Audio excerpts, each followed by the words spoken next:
Hello students, welcome to King's Academy. I am Dhruhini Sharma, your chemistry teacher. हम हमारा जो sample paper discuss कर रहे थे, हम ऑलरेडी पिछली वीडियो में 10 क्वेश्चंस डिस्कस कर चुके हैं। Now here we are with the 11th number question.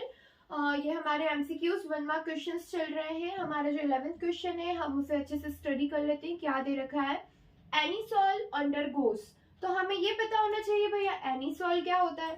So this is anisole benzene ring with OCH3. This is ये हमारा क्या है? एनीसॉल है। Okay, so anisole undergoes bromination with bromine in ethanoic acid. हमारा जो एनीसॉल है ये क्या कर रहा है? ब्रोमिनेशन प्रोसेस में अंडरगो कर रहा है। ठीक है, that is it is reacting with bromine, that is Br2। ठीक है, even in the absence of, किसकी एब्सेंस में? आयरन 3 इन iron 3 bromide catalyst.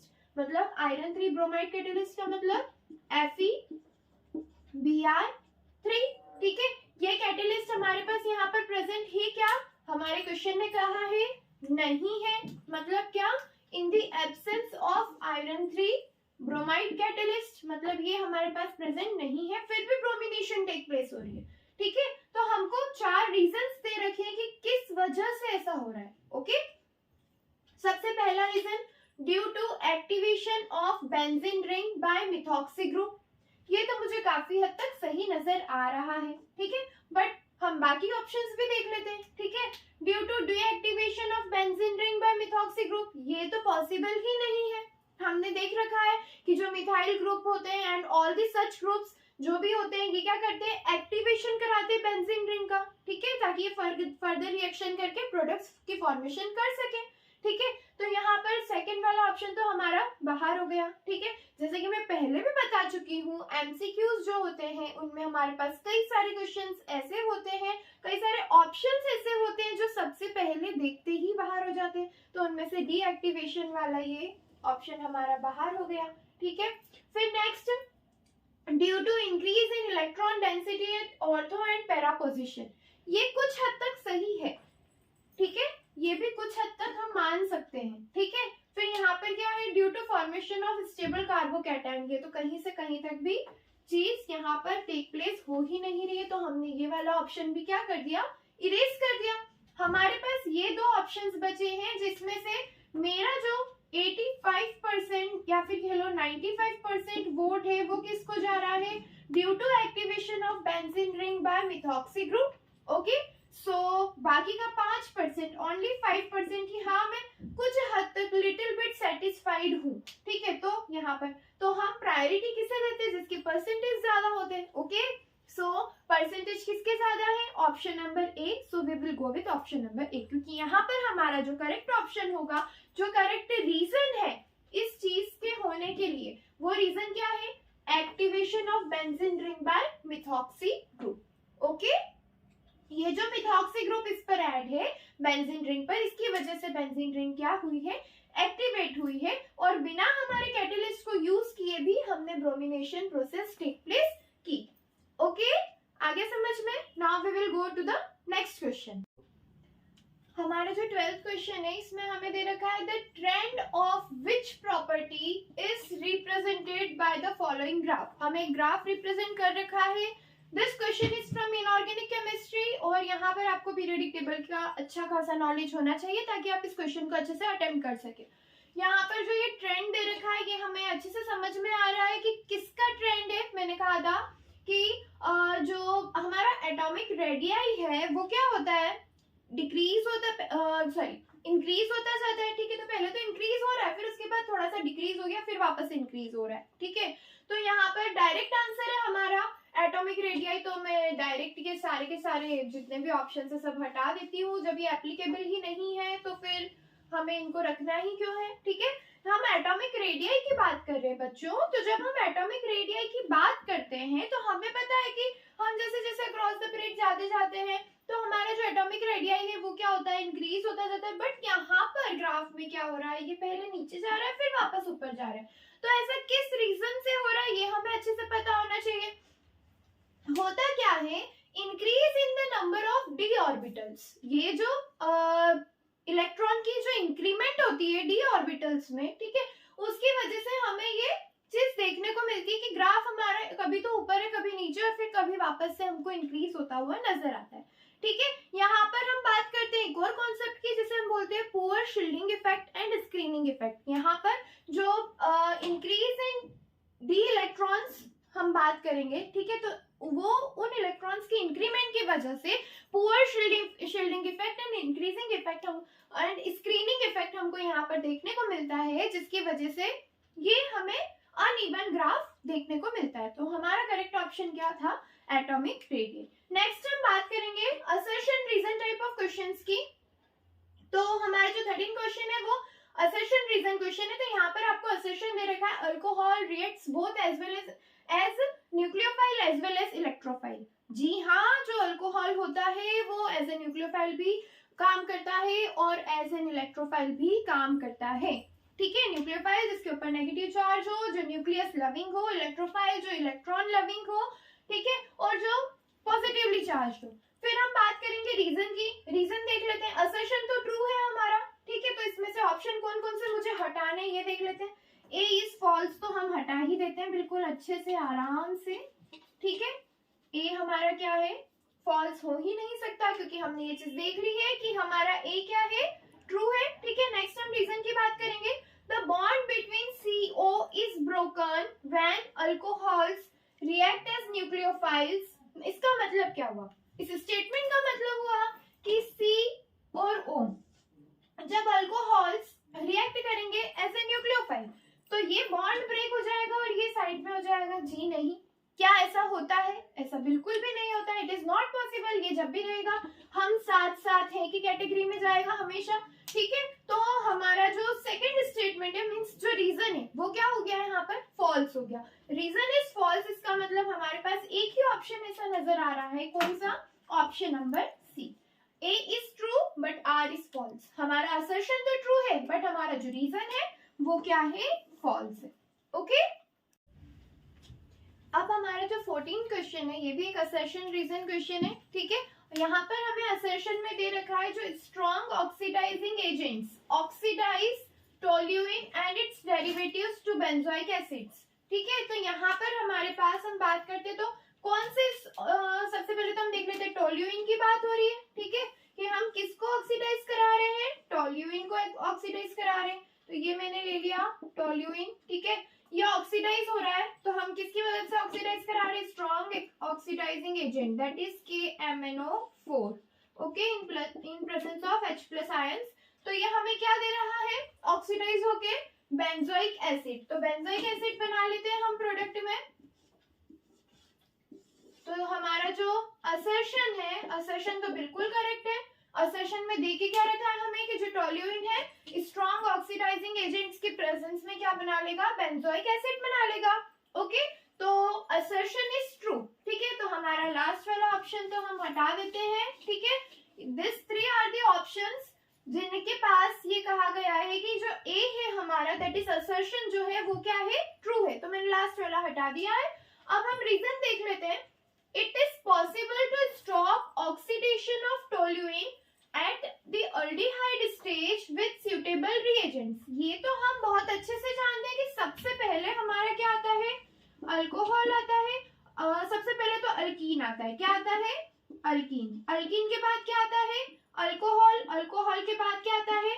Aldehyde group. ठीक है, अल्डिहाइड ग्रुप कोई सा भी हो सकता है, कीटोन ले लीजिए, अल्डिहाइड ले लीजिए। फिर उसके बाद हमारे पास क्या आता है? Carboxylic acid group. तो हमें ये कह रहे हैं कि ये हमारा जो ग्रुप है, ठीक है, यहाँ पर हमारे पास जो टोल्यूइन है इसको हम जब ऑक्सीडाइज करा रहे हैं तो क्या हम इसे अल्डिहाइड वाली स्टेज पर ही रोक सकते हैं? तो हाँ, रोक सकते हैं। पर कैसे रोक सकते हैं? आप स्ट्रॉन्ग ऑक्सीडाइजिंग एजेंट की जगह क्या यूज कर लीजिए? वीक ऑक्सीडाइजिंग एजेंट का यूज कर लीजिए। ठीक है, जब आप वीक ऑक्सीडाइजिंग एजेंट्स का यूज करेंगे तो आपकी जो प्रोसेस है, आपकी जो रिएक्शन आपने कैरी आउट कराई है वो इसके आगे प्रोसीड होगी ही नहीं। ठीक है, अल्डिहाइड पर आकर वो कंप्लीटली ऑक्सीडाइज माना जाएगा। ठीक है, बट यहाँ पर हम बात किसकी कर रहे थे?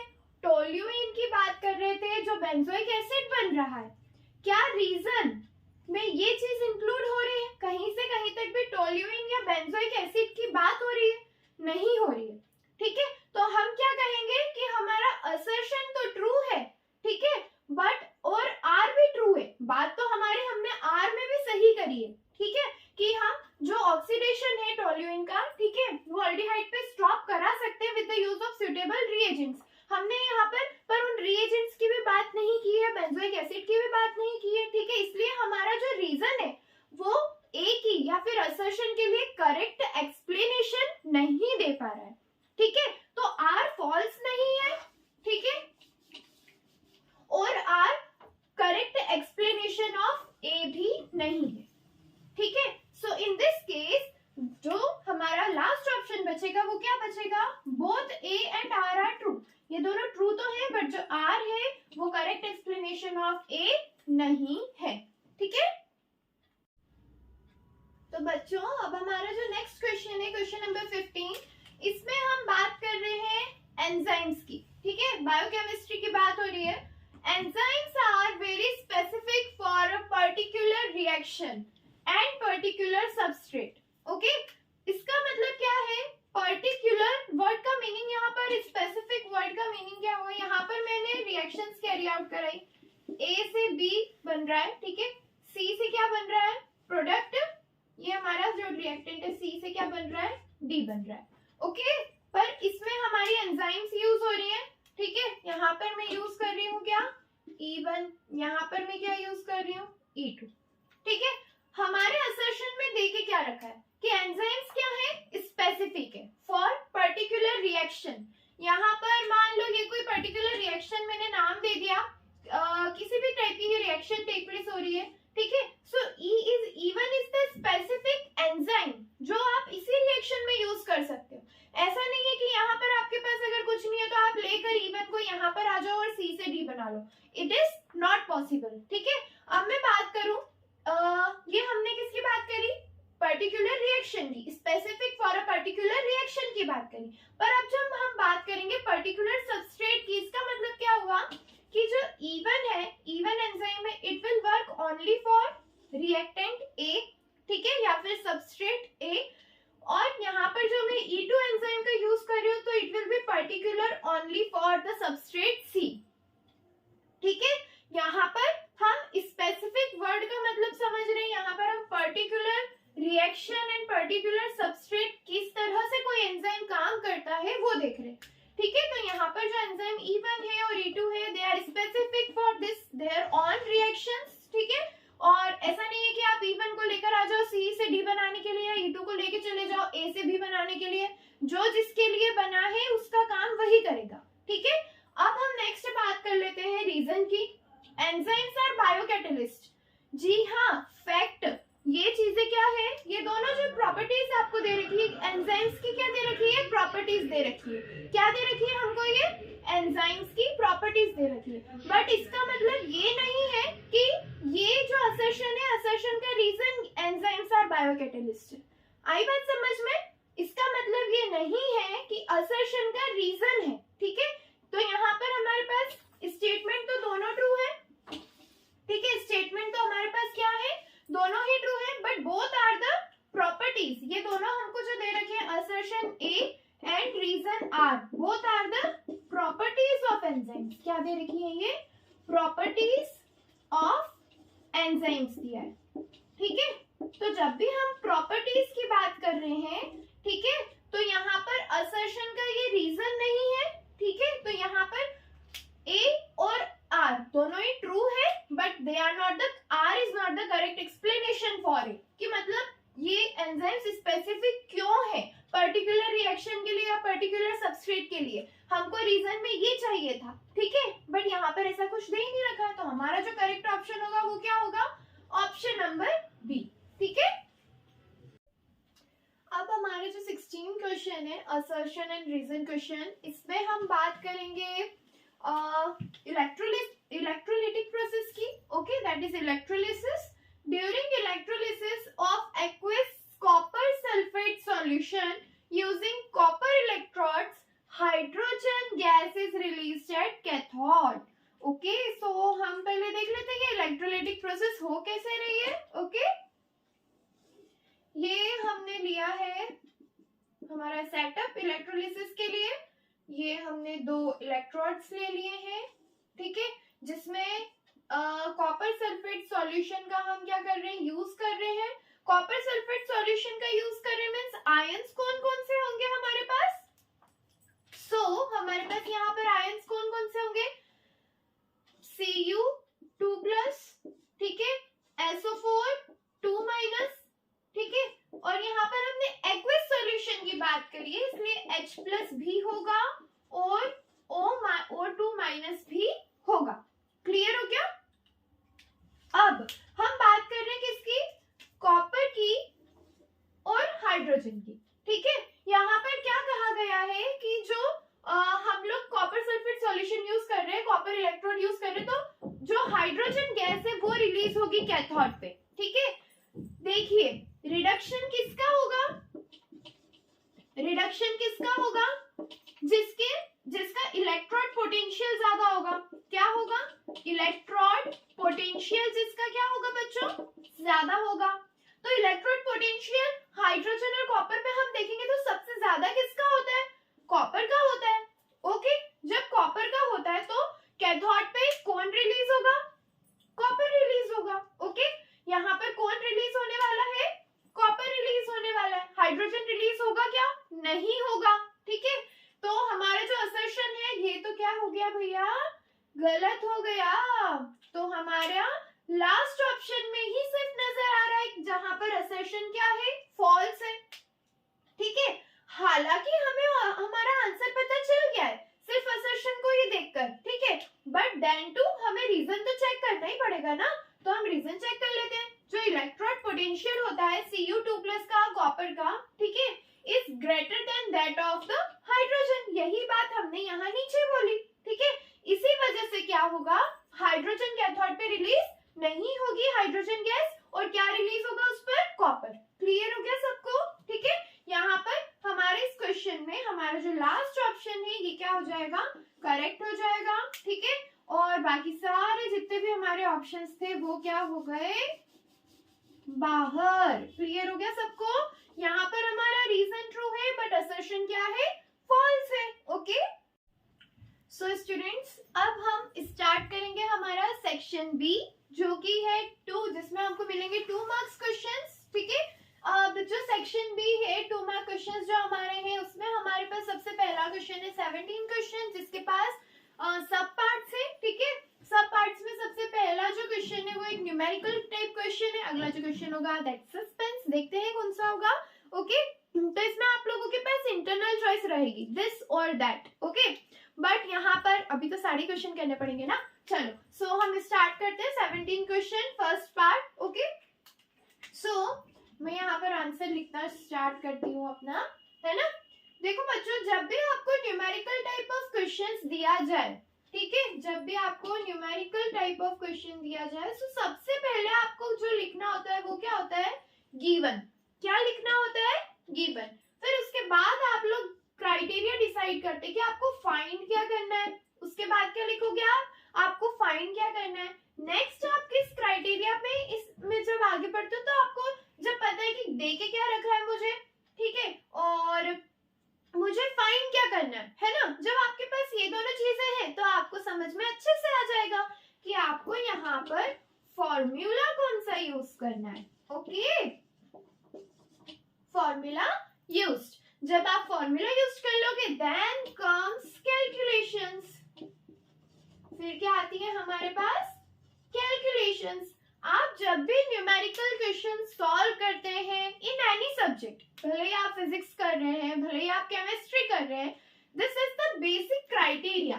हर न्यूमेरिकल बेस्ड या न्यूमेरिकल टाइप ऑफ क्वेश्चन को सॉल्व करने का सबसे बेसिक जो क्राइटेरिया होता है हमारे पास, वो क्राइटेरिया यही होता है।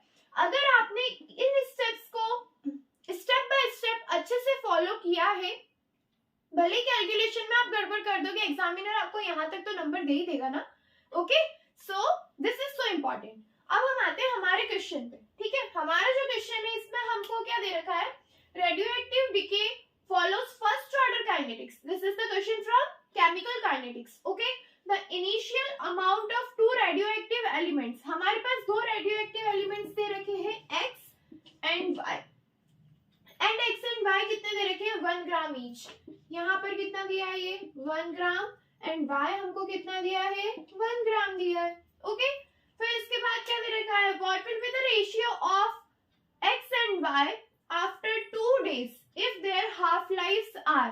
अब इसमें यहाँ पर मुझे हाफ लाइफ कितनी दे रखी है, x की कितनी दी है, t half is equals to 12 hours, और यहाँ पर हमारे पास t half कितना दिया हुआ है, t half is equals to 16 hours।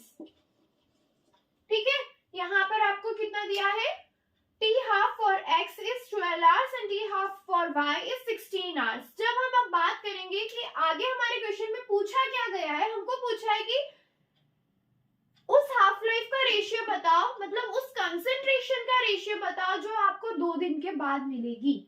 Obviously हमें अच्छे से पता है कि यहाँ पर हमारी हाफ लाइफ का मतलब कंसंट्रेशन आधी हो जाएगी, ठीक है, और हमको जो भी पर्टिकुलर कंसंट्रेशन मिलेगी। तो ये पूछ रहा है कि आफ्टर 2 डेज, क्या बोला है इन्होंने, after 2 days,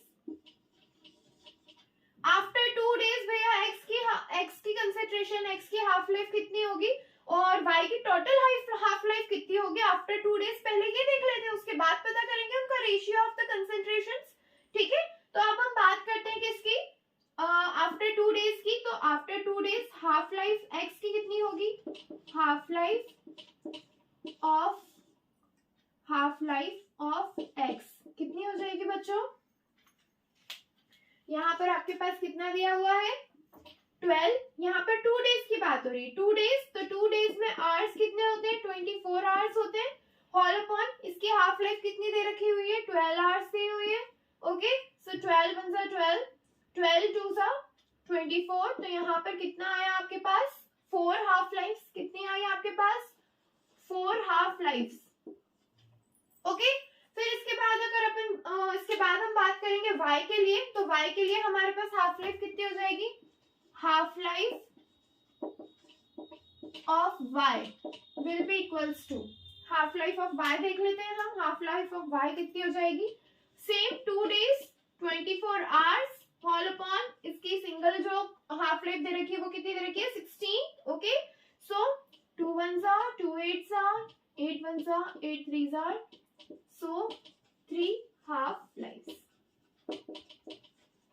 So how many half lives are we having for x and y, 4 half lives and total of 3 half lives। ठीक है, ये तो कि अभी हमने हाफ लाइफ्स की बात, ठीक है, तो अब हम देख लेते हैं कि हमारी जो कंसंट्रेशन है वो किस हिसाब से रहेगी, है ना, कंसंट्रेशन के बारे में बात कर लेते हैं। ठीक है, तो जब हम कंसंट्रेशन की बात करते हैं तो कंसंट्रेशन में क्या होता है बच्चों, हाफ लाइफ मतलब हाफ होती जाएगी कंसंट्रेशन, बहुत इजी सी चीज थी ये, तो बहुत सिंपल सी बात है ना, 1 ग्राम। सबसे पहले तो हम क्या ले रहे हैं 1 ग्राम, 1 ग्राम 4 हाफ लाइफ्स में डिवाइड करना है। Okay, this is for x, मैं यहाँ पर लिख देती हूँ for x, then it will be for y। Okay, तो यहाँ पर अब हम बात करेंगे किसकी,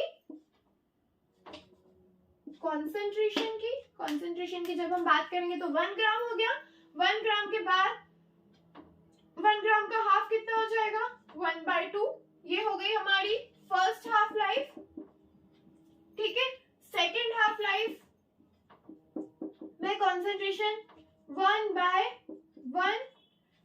1/2 into 2 मतलब कितनी हो जाएगी बच्चों 1/4।